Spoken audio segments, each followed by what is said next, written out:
No one has to remind me. Okay. So I don't see this. Can I go back? I'm sorry. Is this pre-recorded so we can see it? Yeah. It's not pre-recorded. We're recording it now. So then we'll decide if we want to see it. So I'm muting all, and if anybody wants to ask a question, chime in, please do so. Just unmute yourselves. I'm muting all because of the background noise and so on. Okay. So yesterday we read another Torah portion in the unfolding. The first book of the Torah, of the 5 books of the Torah, are not. Even though the entire Torah is a book of instruction, they're not devoted exclusively to, or more centrally to, thou shalt and thou shalt nots. It's more in the form of narrative, historical narrative, before we had a Torah, because we get a Torah as part of the narrative in the second book of the Torah. But it's not a history book. It's a book with historical narrative that's also meant to be direction for us as a people and as individuals. So we're missing a lot of the history because it's not a history book, but everything that's there historically is meant as a signpost for us, as a direction for us to live in all through history, including the year 2021. So what we're going to focus on today is an episode we read about yesterday, which is very central. Although again, every word of the Torah is holy and special, but then there are some more central episodes that resonate, that have probably a more resonant echo going forward in history. It's how we get as a people get the name Israel, because we are children. We have matriarchs and patriarchs who are unfolding. There's Abraham and Sarah, and Yitzchak and Rivka, and in the 3rd generation of our patriarchs and matriarchs, there's Yaakov, Jacob, and he is given the name Israel. And Jews eventually, when they come down to Egypt and get out of Egypt, the Torah and so on, going forward in history, they're known as the children of Israel. In other words, children of Jacob. Now, what happens? How does he get the name Israel? So in the source notes I sent out, take a look a little bit from what we read yesterday in the Torah, in the book of Genesis in chapter 32. So Jacob was left alone. So what's happening here is, to frame this, Jacob has a twin brother named Esav. His parents, Yitzchak and Rivka, had twins, and Yaakov and Esav are painted by the Torah, described by the Torah, as 2 individuals who were vastly different from each other from childhood on, and that developed more into adulthood. And the Yaakov is described. There's as a person of conscience, a person of moral and spiritual clarity, and Esav is described more as a very impulsive, self-centered person. And as you know, if we follow our appetites and our impulses without restraint, without discipline, we can get ourselves into a lot of trouble and make trouble for those around us. And he's therefore seen as for history as a person who did a lot of damage to himself and others. And they're here, the twin brothers. And Esav has sworn to kill his brother Yaakov. That's 2 weeks ago in the Torah portion. They haven't seen each other for 20 years. This week's Torah portion we read yesterday is they are now grown. They have families. They're both actually wealthy, and they're coming to meet each other. Yaakov has come back home, and he knows his brother has sworn to kill him. They haven't met yet, and he's really there's a question of impending war, and we may get into that a little bit later, see if we have enough time. But it's really this a clash of titans, a clash of cultures, a clash of good and evil in many ways, and there, as part of this saga, as they're approaching each other, it says Yaakov was left alone. And the man wrestled with him until the break of dawn. So there's this person, there's no name given in the Torah. Someone wrestles with him, it's at night, and until dawn breaks. When he, meaning the person who has attacked Yaakov, saw that he could not prevail against him, meaning Yaakov, he hit the socket of Jacob's hip, and it became dislocated as he wrestled with him. He hits the hip, and and therefore there's a tendon, sciatic nerve. It seems to be gets dislocated, and the bone also seems to be impacted because of the socket of Jacob's hip, and it becomes dislocated. And he, the angel, said, let me go, for dawn is breaking. So Jacob, they're wrestling. Jacob has him in a hold. No one's winning, but he has him in a hold. He says, let me go. Dawn is breaking. It's time for me to go. But he, Jacob, said, I will not let you go unless you have blessed me. Jacob asked this individual, this attacker, for a blessing. So he said to him, the person says to Jacob, what is your name? And he said, Jacob. And he said, your name shall no longer be called Jacob, but Israel, because you have prevailed over an angel of God and with men, and you have succeeded. You have prevailed over God and with men, and you have succeeded. Where Jacob prevailed over God is hard to see here, and what this all means is actually hard to see here, but he seems to have prevailed over him because he didn't allow himself to be conquered by this individual. Therefore, the children of Israel may not eat the displaced tendon, which is on the socket of the hip until this day, for he touched the socket of Jacob's hip in the hip sinew. So that's the Torah. Now, so the Torah says like this, says that there's some type of an attack on Jacob. Jacob is able to fight back, and therefore we say he perseveres in this. He is damaged. And then the Torah says, even again, though again at this point in Torah, we don't have mitzvahs. Torah says that Jews will no longer eat from that sinew. And just even though I don't want to make this about, I want to make this more about the lessons of it, but not the practical, not the mitzvah part. But I just want to share a screen to show you a little bit since we're talking about it. That you should be able to see on your screen now. This is just a diagram in an animal of what is called the Gidhanasha. That's how it's referred to in the scripture. Gid means a sinew. Hanasha means it was dislocated. And it's known, it's the way our tradition identifies it as a sciatic nerve there. And what's described also as a dislocation of kaf hayorech in Hebrew. A kaf means a spoon of the thigh. In other words, there's a socket that's dislocated there. And therefore, that's something that the Torah tells us not to eat.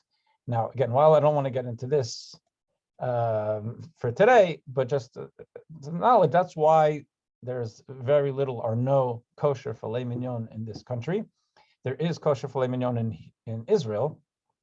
And I think that the reason for it is pretty practical in that for meat purveyors, the most cost-effective thing to do is to sell the hindquarters to a non-Jewish company, and they can use it, because getting rid of the sciatic nerve is not easy. It's costly, and some meat goes with it, so it's just not worth it for them. In Israel, where there's less market for selling the hindquarters, selling non-kosher meat, the industry takes the time to take out the sciatic nerve, and there is filet mignon available. But we didn't get together this morning to talk about the menu. Just take a look at that's just a practical thing. So back to what happened to Jacob. Okay. So now he's been attacked. We don't know by who. It's all kind of vague, and he asks for a blessing. And then he gets this new name by whoever the individual is, saying he's called Israel, which is a contraction of wrestling with God. And he said with God and with humanity, but it doesn't say the Israel means wrestling with God and in a victorious way. So, but now he's injured. Just if you want to go back to the narrative second, so in note 2. I put in there also in the Torah portion, just a little bit after that, it says Jacob arrived. I left out a D. Again, if there's any mistakes here, it's just because I typed it up. And Jacob arrived whole to the city of Shechem, which is in the land of Canaan. Whole means that he was healed, that this damage was temporary. So let's start to unpack this a little bit. First of all, who attacked him? He was on his way to see his brother, We know that his brother is a nemesis, that his brother is someone who has sworn to kill him. And potentially there could have been a physical clash, which there wasn't, but there could have been a physical clash. So what we find in note 3 is Rashi, who's the primary commentary in the Torah. He points out what our sages have taught us, the Talmud tells us, sages have taught us that the attacker was Esav's angel. What's Esav's angel? So what we have in Torah thinking is that everything in the world, everything that we see that within the physical world has a spiritual source. Just like, I guess, somewhat akin to the fact that everything that you see on the surface, a computer, a table, a tree, has a deeper molecular flow that brings it to this state. We only see the tip of the iceberg, and we interact with the tip of the iceberg. And a physicist that gets to go beneath the surface and can rearrange and tinker with things and maybe change things on the outside. But there is a deeper, less tangible, physically tangible flow that creates, that spawns the physical world in which we operate. That's the physics and of life. That's the science of life. We said there's a metaphysics too. That when you're looking at an apple, when you're looking at a tree, when you're looking at a car, you're looking at a person, there's a spiritual flow that you can't see to the naked eye. And it's God's desire in their existence, in its existence.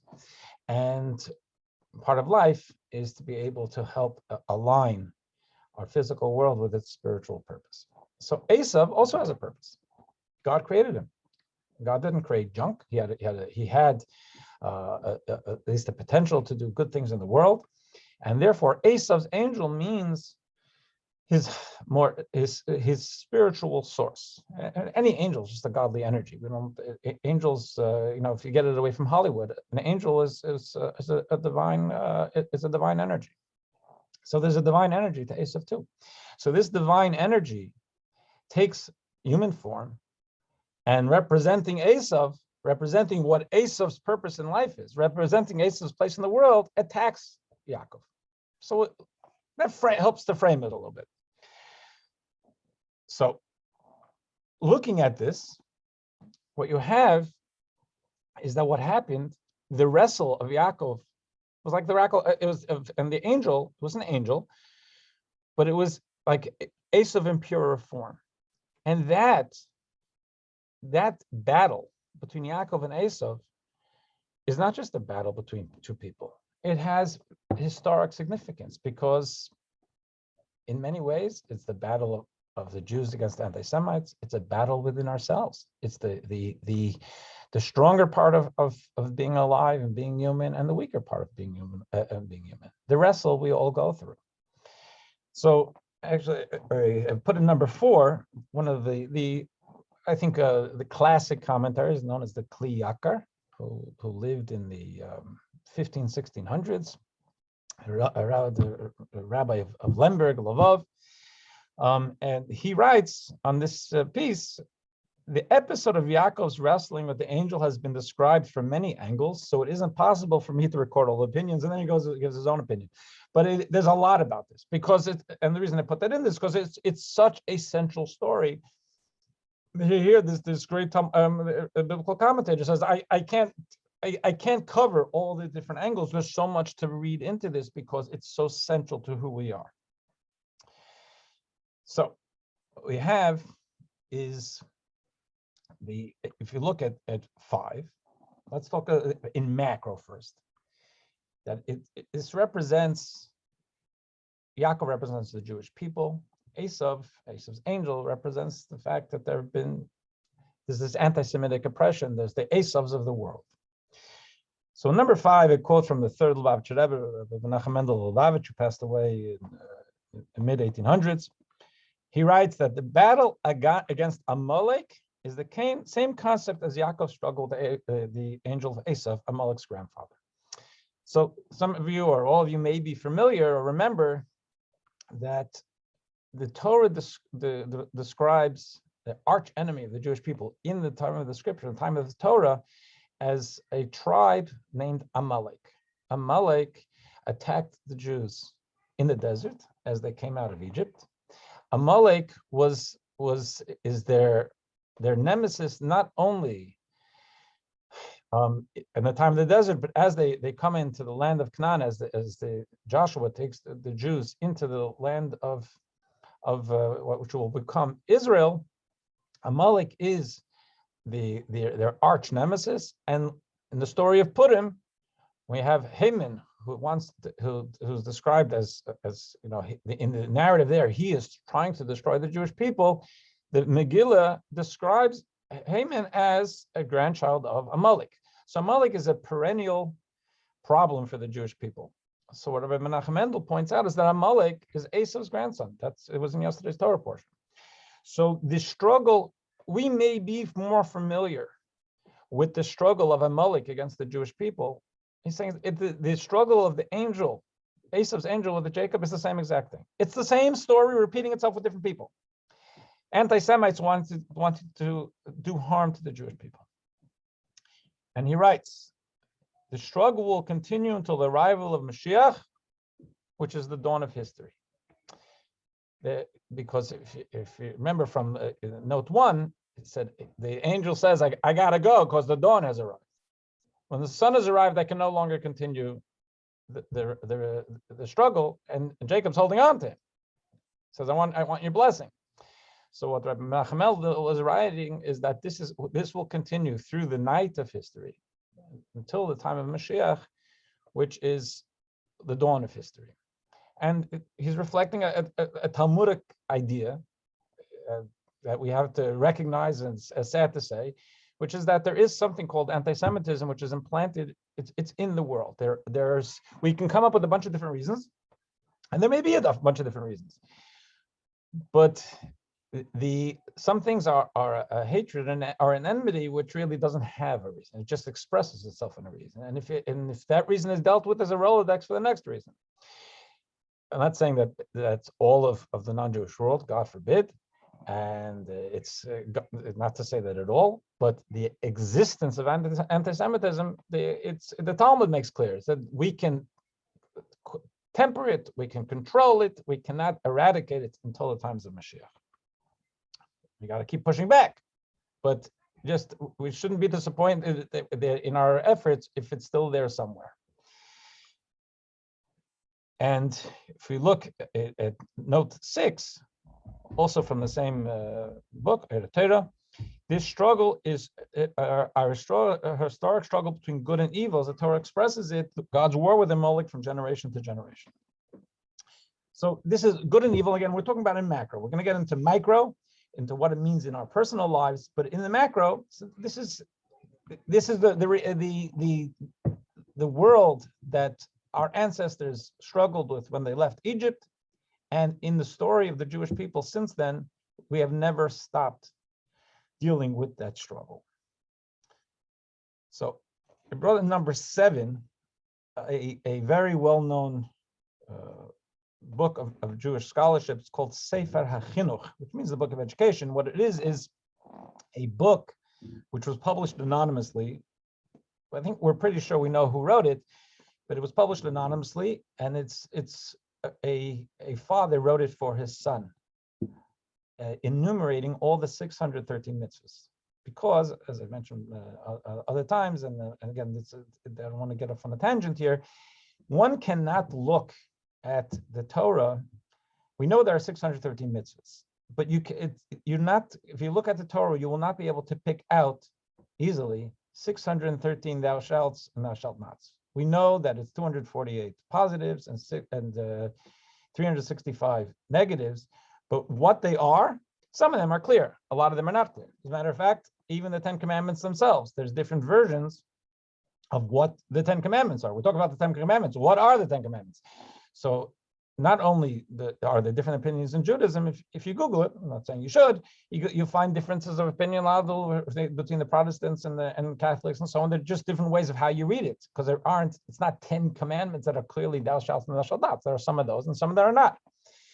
So Sefer HaChinuch, this book, is one of the first to define, these are the 630 mitzvahs, the 248, 365, 248 positive, 65 negatives. And again, that's a field of Jewish study where not everybody agrees. So the Sefer Chinuch looks at this as the mitzvah number 3, the mitzvah of Gidhanasha, the mitzvah of not eating that sciatic nerve in a steer. The Torah's words, he writes in number 7, and quoting, therefore the children of Israel do not eat the Gidhanasha. Well, it's not a mitzvah thou shalt not. It says they don't eat it.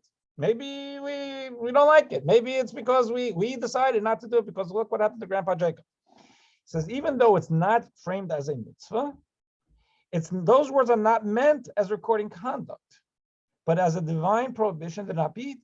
So he's on his thing. He's wanting to define where are the actual mitzvahs. A mitzvah means a command.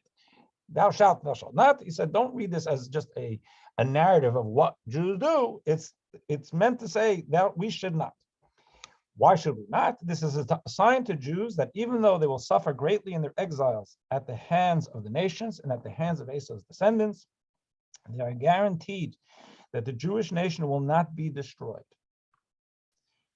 For that angel was Esau's angel seeking to destroy Yaakov, and he was not successful other than injuring his thigh. And we find that Yaakov was healed when the sun rose. We said, right, in note number 2, that Yaakov arrived whole to Shechem. So too will our son rise with Mashiach, who will heal our wounds. So what the Sefer Chinuch tells us is that there is the mitzvah of not eating the sciatic nerve is meant as a message to the Jewish people. Whenever you don't eat the filet mignon, it's a message to say why don't we? Because we want to remember what happened, and what happened to our ancestors is a sign for us going forward. Just as Esau's angel tried to destroy Yaakov, but he persevered and came out whole, so too will the Jewish people, despite all the oppressions, ultimately come out whole. That we are guaranteed by God, the Torah is guaranteeing us that ultimately, while we've sustained so much in pain and death and so on over the centuries and millennia, as a people, we will never be destroyed. And along on that line also, if you look at number 8, this is a medrash, says, he, the angel, hit his Yaakov's thigh and joint. Means he hit the righteous men and women, the prophets and prophetesses who are destined to issue forth from him. As they're going to say later, I probably should have put it earlier, the thigh, we find a few different times in the Torah, and in the first book of the Torah, when it came to a few things with Abraham, the thigh is associated with the organ of procreation, and therefore, we even say that the language is the children issue forth from the loins. Not issue forth from the loins, but that's the way the Torah imagery. So the fact that Yaakov got whacked on his thigh, the Medrash says it's not so much about the thigh, but about the representation, about his children, future generations. So hitting Yaakov's thigh and joint means he hit the righteous men and women, the prophets and prophetesses who are destined to issue forth from him. And then he writes, to what era does this refer? To the generation of forced conversions. Now this is, we've had a lot of forced conversions, but this may be also, and because we're going to see a little bit further, this may refer to before the actual conversions, but the Roman oppression before the Roman Empire became Christianized. They were horrible to us. What were they? They weren't converting us to any specific pagan cult, but they hated Jews and they hated Judaism. So that's also, shmad means destruction. It's used to mean forced. That's the term used for forced conversions or for conversion. So translated as forced conversions, but it means we suffered plenty, too much from the church, and from Muslims later. But the church was much more severe. But even before them, who set the standard, the Romans were, Babylonians before them, but the Romans. This is referring probably to Roman times. Nachmanides, who's also one of the classic commentaries, the Ramban, on the Torah, and who lived in Spain in the 1200s, and he was he suffered a lot. He was very prominent. He was in Girona in Barcelona, and he suffered a lot under the church, and it was ultimately expelled from the country, and he went to Israel when there were very few Jews there. And he has actually a diary of what he found. He couldn't get a minyan in Jerusalem, but he's buried in Israel. But he was expelled from the country because they forced him to have a public disputation with Christian representatives. Jews had no rights, and he suffered a lot. So, and he saw a lot. So he writes also on this piece of Torah. It says the above medrash that are quoted in number 8 tells us that this biblical episode foretold that there will be a generation when the descendants of Esav will overpower the descendants of Yaakov to the extent that they will almost crush the continuity of his generations, as reflected in inflicting damage near his ability to propagate. This, the Nachmanides says, was in the period of the Mishnah. The Mishnah was, you're talking about, we're not 100% sure when Jesus lived, but even when people say Jesus lived, it was probably a little bit before Jesus and during the time of Jesus and a little bit after the time of Jesus, but not when Christians had too much power to do anything to us. But a little bit later, so we are told in the Medrash, Rabbi Chia bar Abba said. Rabbi Chia bar Abba was from the time right after, 3 generations after the Mishnah. So he could have been at the time Constantine Christianized the Roman Empire. That if a person will ask, this great Talmudic rabbi says, if a person will ask me to sacrifice myself for God, I will do it. But as long as I'm killed quickly, I could not endure the torture of the generation of forced conversions. After what we have seen as Jews, of what they have done to us, I couldn't do it. This is this great rabbi saying, I just couldn't do it. And now the Nachmanides chimes in. Nachmanides is living almost 1,000 years, or about 1,000 years after this. He says, there were further generations where they inflicted this torture on us and did even worse. Nachmanides says, Rabbi Chia bar Abba saw what he saw. I saw worse. We experienced worse. Yet we suffered and we survived. As the Torah continues, Yaakov arrived whole. So this is the macro part. The macro part is that the wrestle with Yaakov and this angel and Esav represents our struggle with anti-Semitism, where we've taken our hits. And yet, what the Torah is telling us is that we survive. And the language is that we wrestle with God and with humanity. And at this level, that we wrestle with the humanity, we're wrestling with the people who try to hurt us.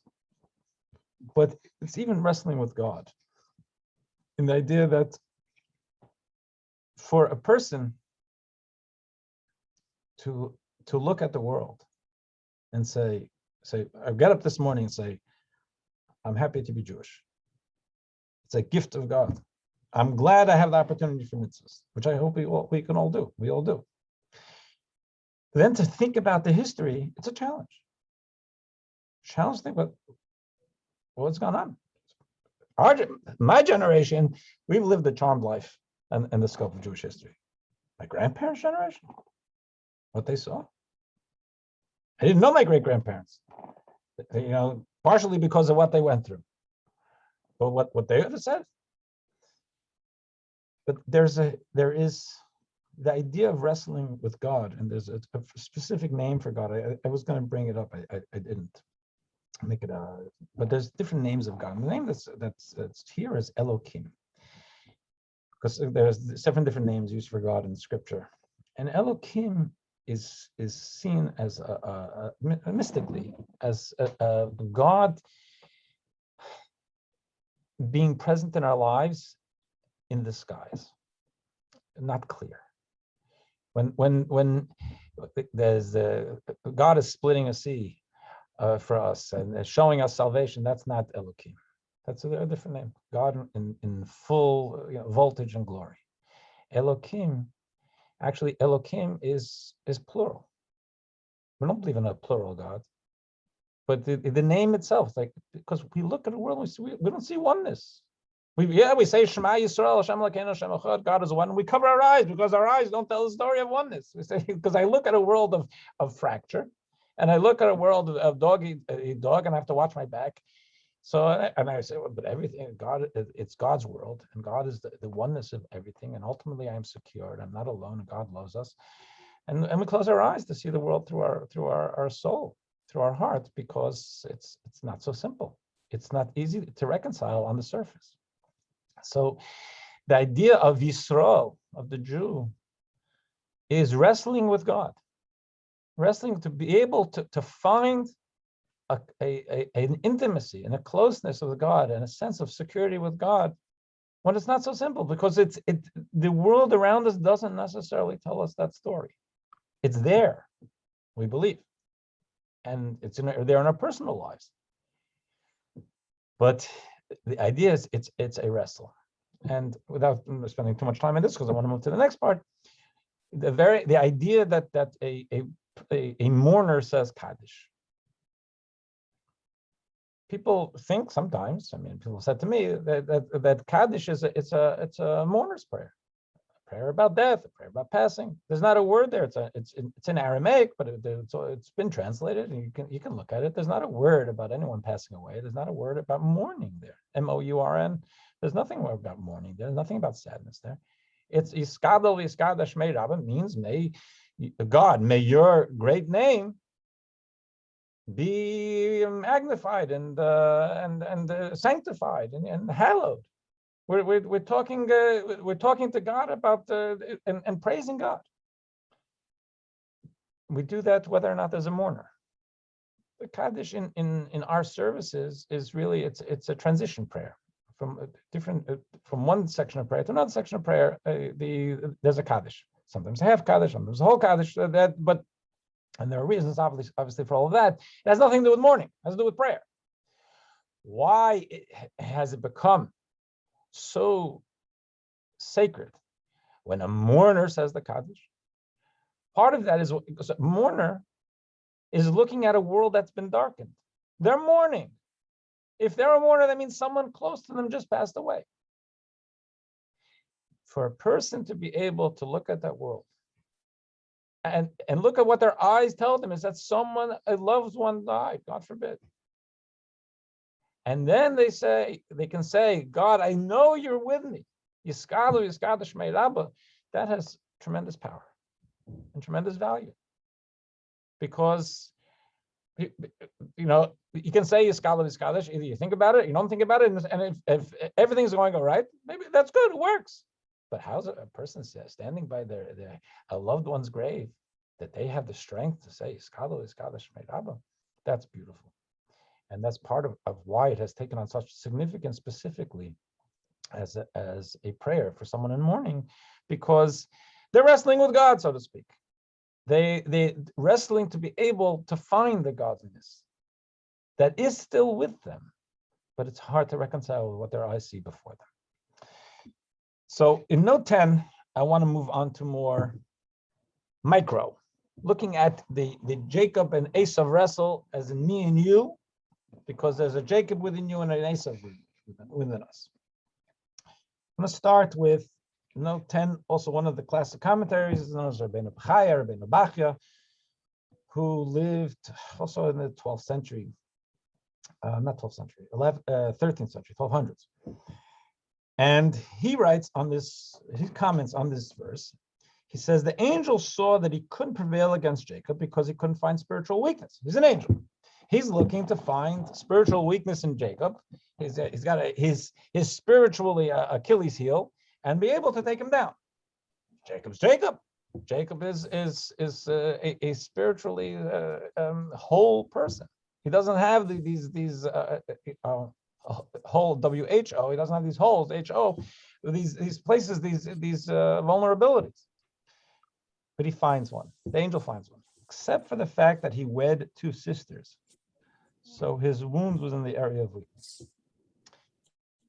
It seems from Rabbeinu Bechaya that where the angel found a weakness in Jacob was in the fact that even though there was no Torah, and therefore there was no official prohibition to wed two sisters, our patriarchs and matriarchs, starting from Abraham and Sarah, and we've discussed this here, the Talmud tells us they were very sensitive to all the spiritual nuances that would eventually be formalized in the Torah.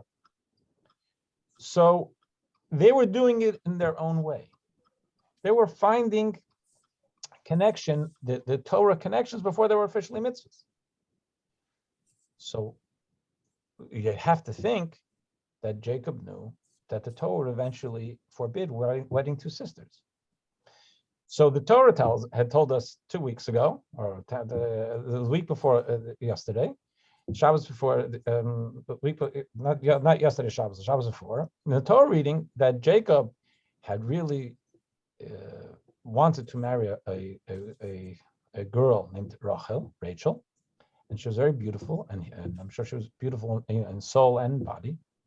And he was tricked by his unscrupulous father-in-law, and on the wedding night, he substituted Leah, her older sister, who was not as attractive to Yaakov, and he ended up marrying her. So, but he wants to marry Rachel. So his father-in-law says, so work for me 7 years. He had already worked 7 years for him, work for me another 7 years, I'll give you your sister. Rabbeinu Bechaya finds that as a weakness, because what he was doing was that, sure, he found someone that who he had an attraction to, but either he'd say, okay, then polygamy was permitted then, so he could have found someone else. Doesn't have to be two sisters, but he because of some sense of his physical attraction, his gravitational pull, he did something he shouldn't have done. He wed two sisters. This is how Rabbeinu Bechaya puts it. He's not the only one who goes in that direction. And I put here what I should have put earlier. The Medrash tells us when it says the angel hit his Yaakov's thigh, means the angel hit the place of the bris milah. In other words, it's pointing us in the direction of his sexual impulse. So this is something where, since even though Jacob was great, and the Torah tells us that he was a very wholesome person with great integrity, since this was a weakness, that's where the angel was able to latch onto him to be able to create, to cripple, to create that wound there in that area of the bris. And in note 12, I quoted from the Zohar, which is the basic book of mysticism of Kabbalah. It says the angel could not find a vulnerable point to cripple Jacob other than the thigh, which represents the selfish impulse within humanity, which is where Rabbeinu Bechaya, the earlier note, takes it that there is something there, and he defines it as him insisting that he's going to have Rachel when he could try to find someone else and not wed two sisters. If not for that specific area of weakness, Yaakov would have been totally victorious, and Esau's power would have been broken in the heavens and below, which is as big.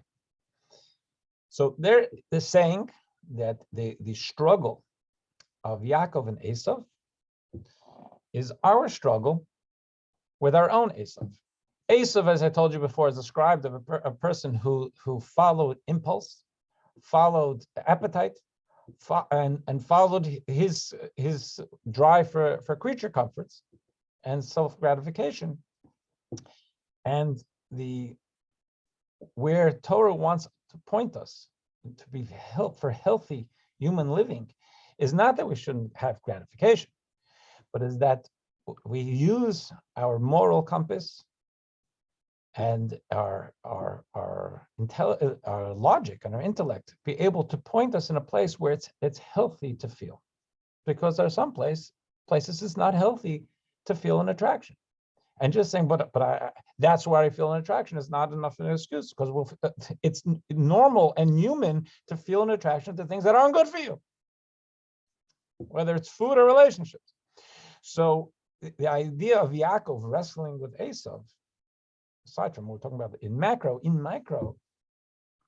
it means the idea of wrestling with the weakness that comes, that God implanted in us, which is the weakness of our own human impulse. And the fact that Yaakov was vulnerable at any level is because he himself was not perfect in that area. And the mitzvah, one of the 630 mitzvahs, the mitzvah that stands for posterity, the Gidhanasha, is to remind us of that.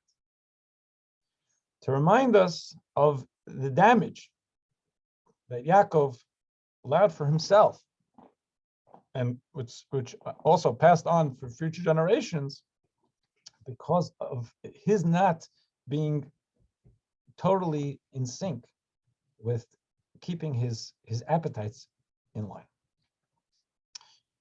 Now, I want to go to, as the earlier the Kli Yakar wrote, there are many different ways of reading this. I want to try and see if we can get to two other ones. This is through the eyes of Hasidic thought, of Chabad Hasidic thought. One of the things, when the language there's a lot here in the Hebrew, but it's not for us to even if I had a whiteboard, it's not. I don't think we're all in to be able to see all the nuances, the interesting things in the Hebrew.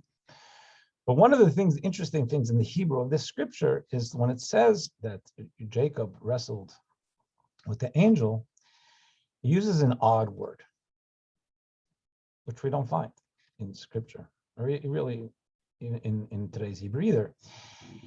It's vayitabek, and what it would mean is, the root word of it means dust, avak. So most of the commentaries means they kicked up dust.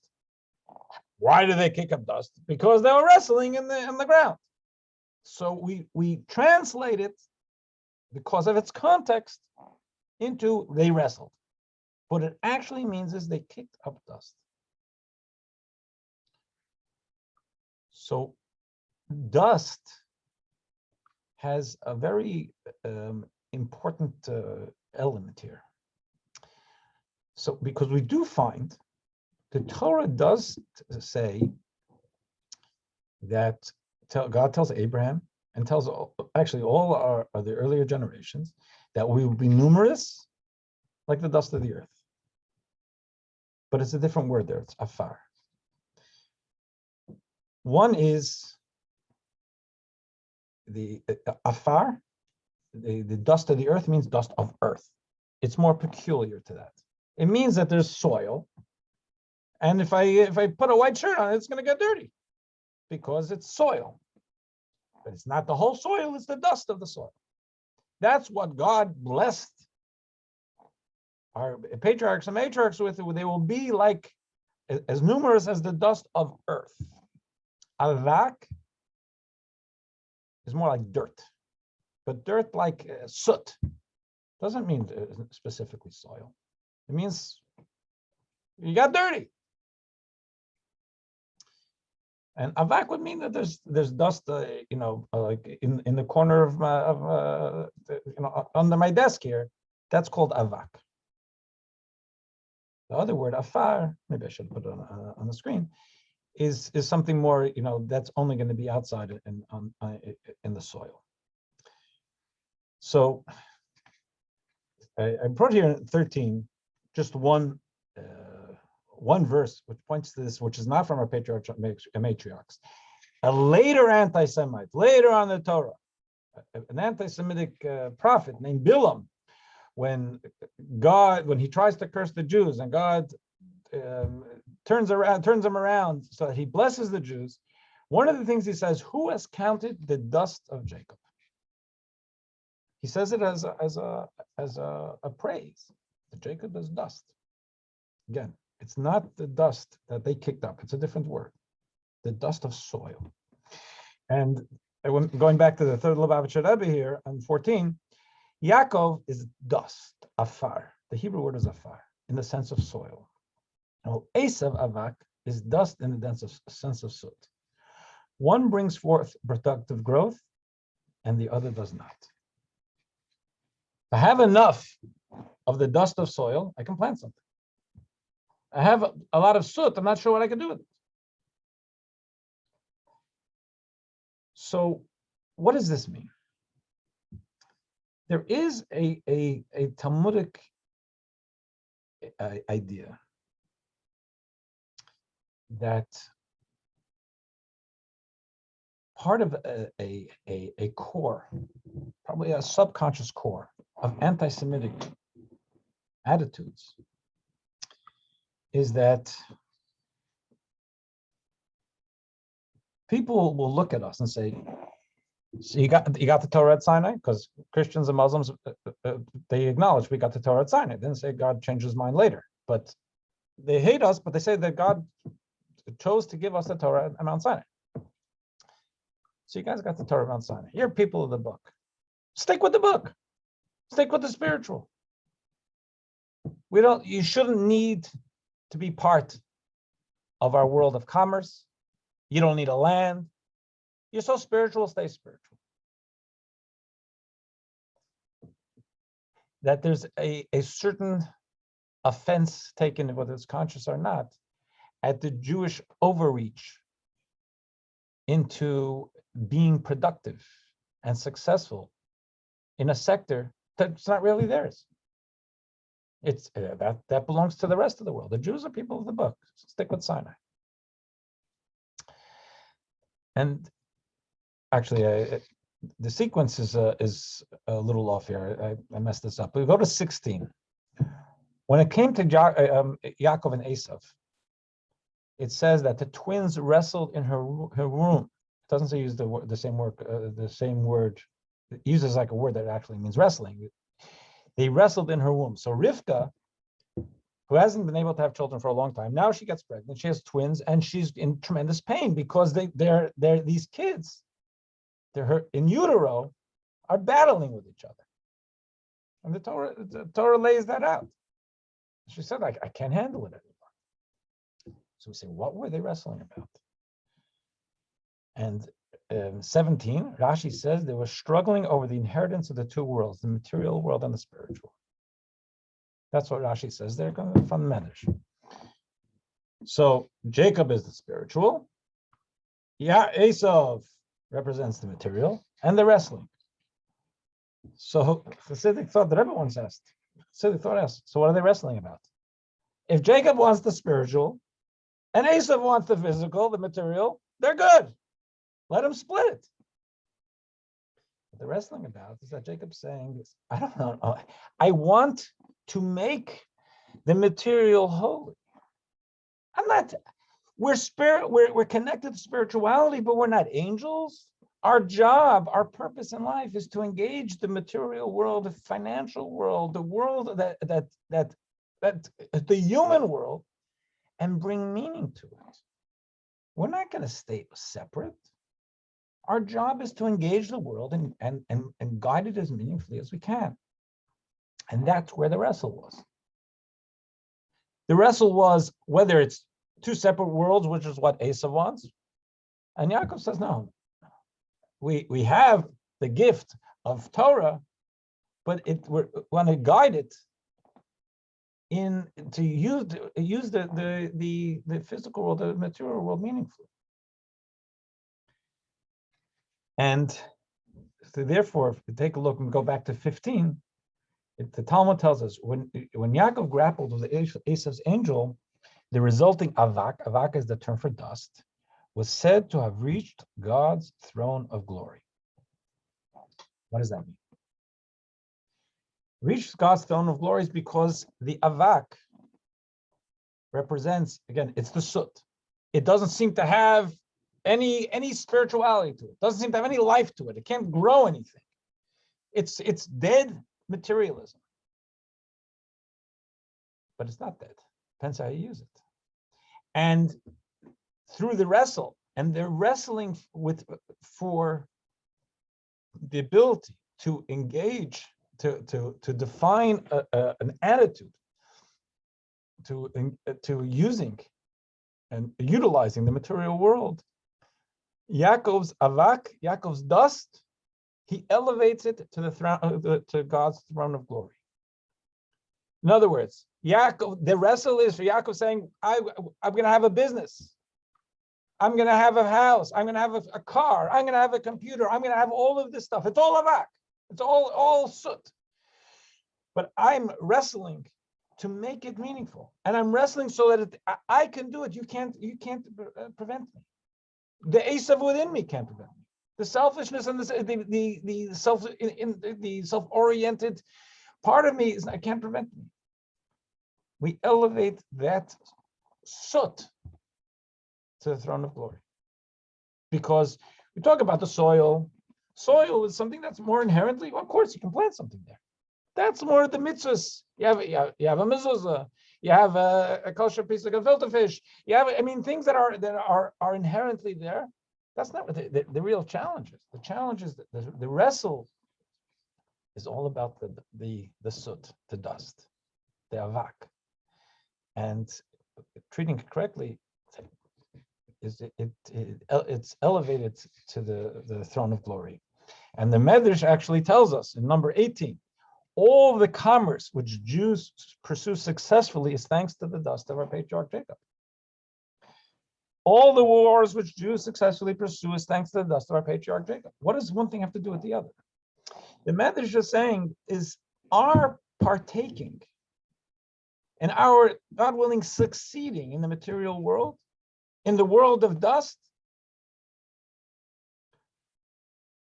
that is all thanks to Jacob. Jacob's blessing, Jacob's inspiration, Jacob's wrestle with the angel was for us to be able to successfully wrestle in the future. Someone just asked if Amalekites are descendants of Esav. I mentioned it before. The Torah says that explicitly, that their grandchildren, Amalek is the grandchild of Esav. And in the earlier notes, I brought that from the third Rabbi Shalab is saying that it's all synonymous, the same struggle. I wanted to just try to squeeze in light to try to finish this 10:30, but see if we can get a little bit more in here with something a little bit more Kabbalistic, but I think we can handle it. I'm going to share screen again. Okay, here this is kind of a primitive little diagram. I didn't draw it, but it's you could believe I drew it because it's not that great, but it's a diagram of, it's meant to be a Kabbalistic diagram of what's known as the 10 Sefirot, 10 divine energies that God, through which God created the world and continues to create the world, and God interfaces with, expresses divinity through the world, interfaces with us and even beyond. 10 Sefirot, which are also within the human being. We also have 10, a mirror of these 10 Sefirot as far as energies within our own souls. So in general, we say it breaks down into four different, it's 10, but it breaks down to four different things. There's the intellectual, the cognitive, there's the emotional, there's the action, and then there's the actual output of what we do, behavior. So if you think about it this way, let's say I'm about to, I'm going to stop this for a second and we'll come back to it. Let's say one of you is approached for charity today. Someone needs help, someone you know, you understand the need, it touches, it makes sense to you, it touches your heart, and give him $5, whatever. That's something where you gave $5, that was the output. But it made sense to you, you felt it, did it, you're fully engaged. So if we go back to this, the entire human, starting from the mind and the intelligence and the love and the respect, everything is totally engaged. What happens if you don't know the person, but you look and say someone needs, the way they strike you, the mood you're in, who knows, and you feel, I want to give. So you give. So while cognitively you can't explain it exactly, it's not like you know exactly what's going on, emotionally you're there, you're engaged, you're in gear. So if we go back to this, that would mean this is the top part of this isn't really so engaged, but your heart is engaged, and that happens to us, and it's a beautiful thing. But what happens if someone asks you for something, you don't really know them? It's not like your analysis means it's good. You're not even in the mood of doing it. You say to yourself, how do I say no?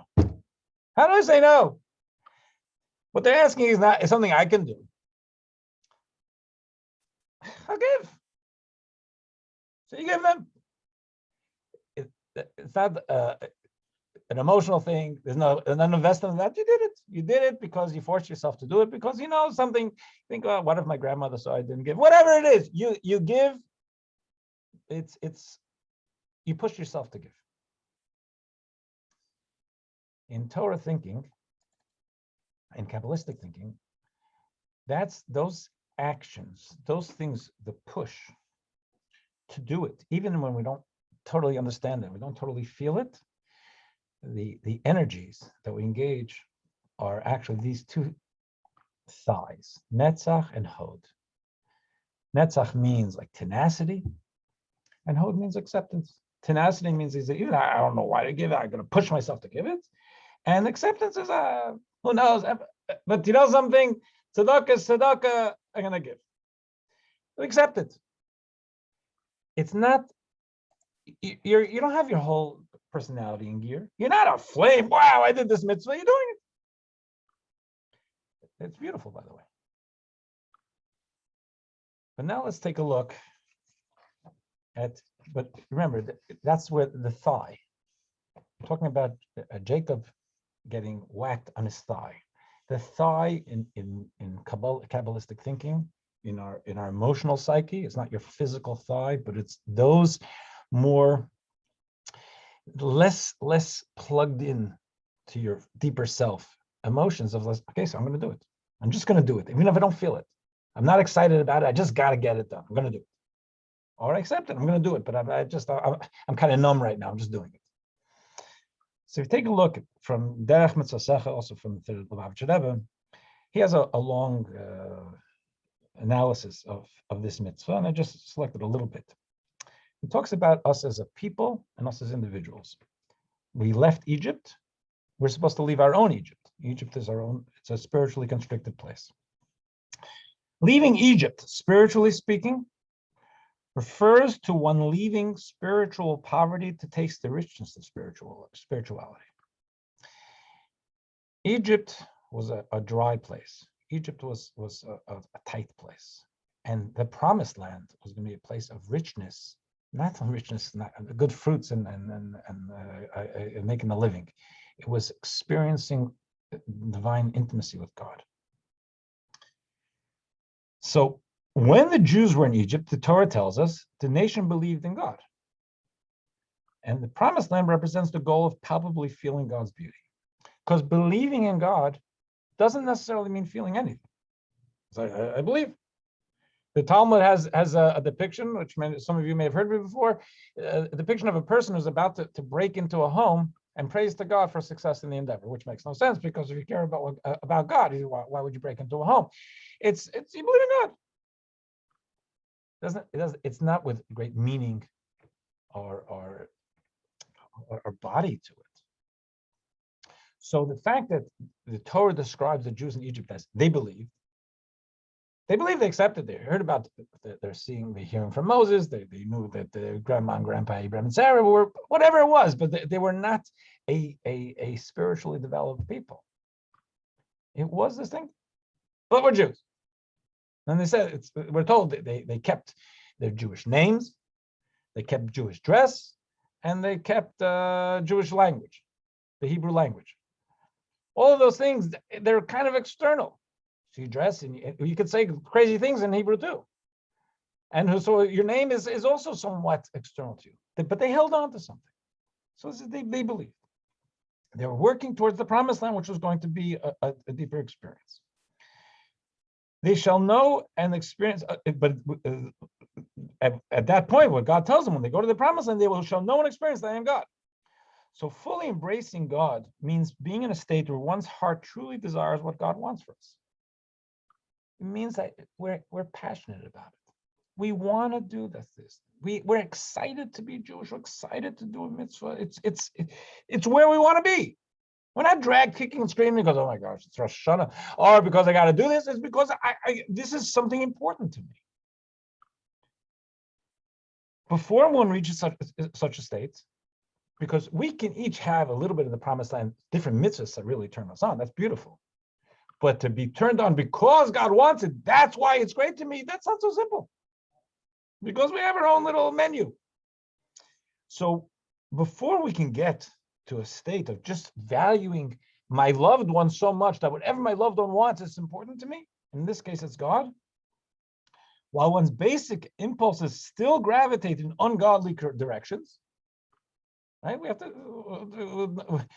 We still have appetites in different directions. Before one reaches such a we can and should still discipline ourselves through proper contemplation and focus, and firmly guard ourselves to override the desires and answer amen to God's will. So, person says, "I'm not eating bacon anymore." That's a beautiful thing. It's incredible. Doesn't mean when they smell bacon they don't want it, right?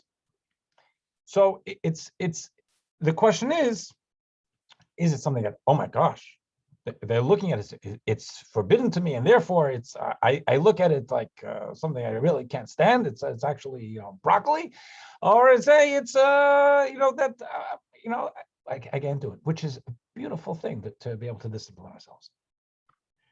But it's a vulnerable place because our emotions are not totally in sync. Yet while the Jew is still operating the plane of Netzach, there is room for a Molech to disrupt one's relationship with the divine.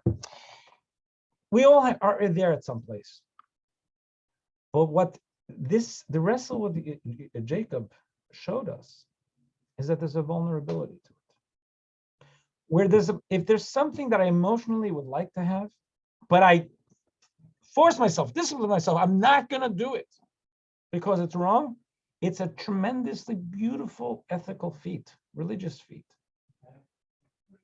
The Torah is pointing out to us that it's also a vulnerable place. Because if your emotions are still there, you got to be on guard. When you don't want it anymore, you're in a safer place. When you truly don't want it anymore. And as long as the emotions are in a specific place, even if we are doing, we're superstars to God because we're fighting with ourselves and we're doing the right thing, the output is correct. Yaakov showed us that if we're operating on the thighs, the thighs again I showed you Kabbalistically, it's the tenacity, it's the endurance, it's the I accept. That's beautiful. But you want to, as much as you can, flesh that out with I understand, I feel. And that's why I don't need such great fortitude and acceptance and tenacity, because if that's where I live, if that's where my passion is, I'm good. Again, I want to be careful. We all live here. We all have some battles. And it's beautiful to God when we're victorious in those battles. what he's trying to point out here is that if we've been successful for the past X amount of time in controlling ourselves, that's fantastic. But if we see in ourselves that there's still an emotional attraction there, don't lower your guard, because emotions are very powerful things, and it's a vulnerable place. And that's the wrestling with God, wrestling with that the spiritual alignment that we have to be able to try to get ourselves into alignment with proper behavior, not just in our output, but also in our emotional psyche.